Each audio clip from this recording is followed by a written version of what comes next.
It's clear to me that many of you are not having Rishi Sunak.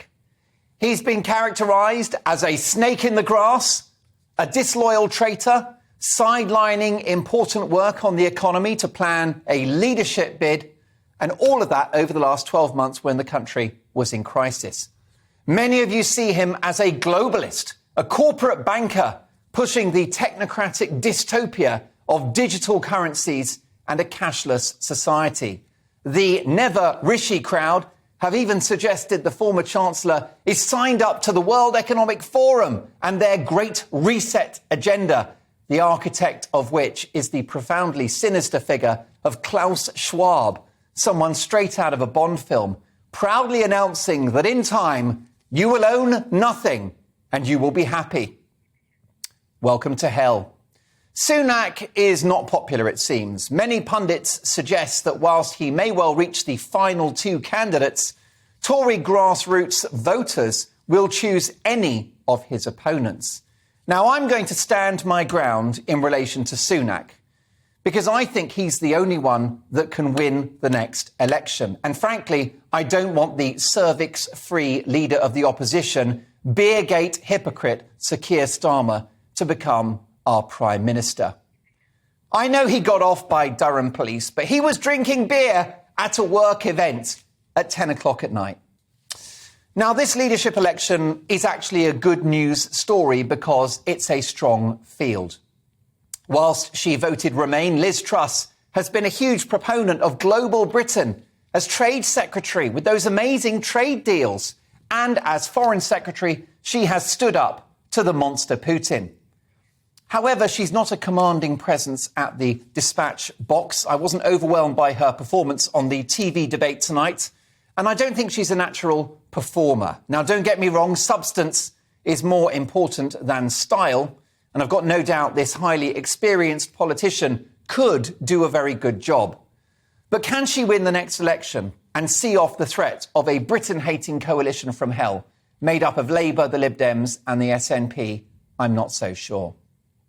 The clear-minded and highly principled Kemi Badenoch would be my natural first choice in the absence of Sunak. That's right, she's my preferred second option. If I can't have Rishi, I'll bite your hand off for Badenoch.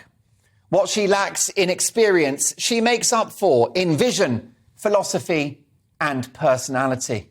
She was brilliant on the debate tonight. There's a big part of me that would just love to roll the dice and give this woman the job right now. But the way voting looks, she'll probably have to make way for a more experienced rival. Tom Tugendhat's clearly highly articulate and a gentleman, but I don't think he's set the world alight with his campaign so far. Although what a great defence or foreign secretary he could be. He's waited too long for a job in the cabinet. Which takes us to Penny Mordaunt. That, by the way, was, let me tell you, Jeremy Hunt, and thank God he's out of the race. So let's talk now about Penny Mordaunt, who already looks like she could win this contest by default. For me, Mordaunt has echoes of the choice of Theresa May in 2017. A vanilla option, politically flaky, philosophically questionable and uninspiring. Is Penny Mordaunt, a lesser-known ex-cabinet minister who has spent no serious amount of time in a large department, really what we gave Boris Johnson up for? She claims to be the change candidate, but as a cheerleader for lockdowns, would Prime Minister Mordaunt once again lock us up in our homes? In The Guardian, in 2020, in November, she was quoted as saying, the UK can expect at least 3 COVID waves with lockdowns. Penny Mordaunt defends lockdown strategy as rebels warn they will not vote to extend latest restrictions. Now, remember those heroic rebels. If only we'd listened to them, they're on the right side of history. It's worth remembering that Rishi Sunak is a well-reported lockdown skeptic who pushed back against the Prime Minister's crazy plans to cancel Christmas last year. Sunak created the Eat Out to Help Out scheme because he wanted to unlock and stay unlocked, just like Governor DeSantis in Florida.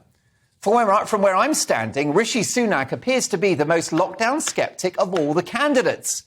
and whose campaign is being run by a key figure in the lockdown skeptic COVID recovery group in Parliament, Mark Harper, one of those heroes, those rebels who voted against lockdowns. Now, would this guy back Rishi if Sunak loved lockdowns? Of course not.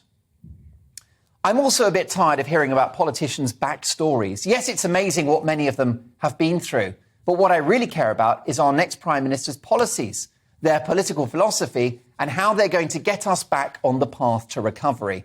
I don't need to know what shops they worked in when they were 16. A lot's been made of Tugendhat and Mordaunt's military past. Tugendhat is an undoubted hero, but Mordaunt in the Naval Reserves, a few weekends a year training in uniform, creditable for sure, but not exactly full metal jacket, is it? And notwithstanding our problems with Ukraine and Russia, the war that we're currently fighting is an economic one. And that's where I want to see your CV. What are your ideas to rescue this country from the hell of inflation and the cost of living nightmare? All of the candidates are offering unfunded tax cuts except Sunak. It's that kind of political courage and fiscal discipline which makes me think old Sunak, for his sins, is Thatcher in a suit. Medicine today, jam tomorrow, not the other way round. Thatcher did not cut taxes until her government could afford to do so.